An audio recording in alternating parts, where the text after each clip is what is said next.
دول فوق صورهم فوق.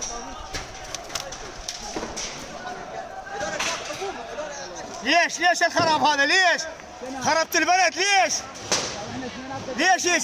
ما هذا بلدك، هذا بلدك ليش تسوي هيك؟ ليش؟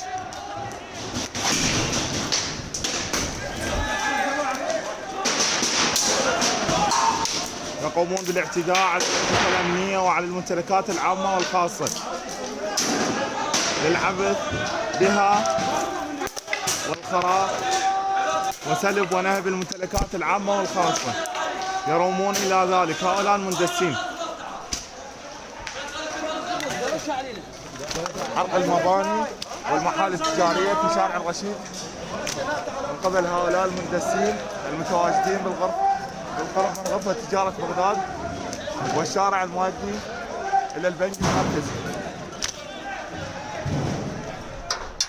مجاميع من المندسين يستولون على المباني الموجودة بالقرب من غرفة تجارة بغداد والشارع المؤدي إلى البنك المركزي لرشق وضرب الأجهزة الأمنية بقنان مولوتوف الحارقة وأيضا المفرقعات النارية